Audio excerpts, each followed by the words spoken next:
Unlike other fathers, here Augustine focuses in on Paul's claim that Peter was compelling the Gentiles to observe Jewish ceremonies and thus acting as if their observance was still necessary for salvation. And Augustine asserts that Peter was truly corrected and that Paul gave a true narrative of the event. However, I would like to push back on Augustine on 2 points. First, one of the customs handed down to Peter by his fathers was the separation of oneself from Gentiles and not eating with them. So Paul was condemning Peter for following that custom, yes? And so secondly, here's a key question. Is Augustine or Paul claiming that Peter compelled the Gentiles to observe Jewish laws merely by separating himself from the Gentiles, perhaps temporarily? Because that seems like a very weak claim to me. How could Peter be compelling the Gentiles in any way if he was avoiding them? Or is Paul somehow claiming that Peter did more than just separate himself from the Gentiles? Even if Paul is saying that the Gentiles would be tempted or feel compelled to observe the Jewish law, or would get the impression the law was necessary for salvation because of Peter's separation, that is still a far cry from Peter actually directly compelling the Gentiles to do anything. And seems like poor word choice, like an exaggeration or mischaracterization. Augustine will clarify in letter 82 what he thinks Paul meant by compel, as we'll see.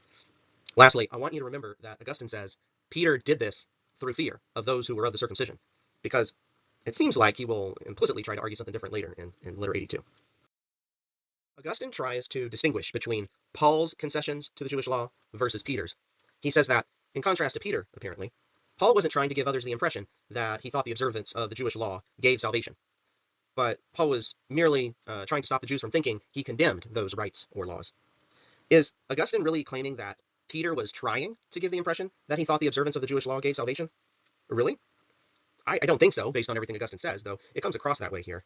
But if so, that seems to go way too far. Again, unless Peter did and said something else that Paul doesn't mention, Peter merely acted out of fear of offending or losing Jewish Christians, as Augustine himself admits earlier in letter 40. Not that Peter acted out of some design to give the impression that he thought the observance of the Jewish law gave salvation. That seems to be reading too much into Peter's silence and separation. So this whole attempt by Augustine to distinguish the two apostles along these lines in regard to their concessions to the law, it just doesn't work for me right now. How does Augustine know that Peter was not also trying to prevent others from thinking he condemned Jewish rites and customs?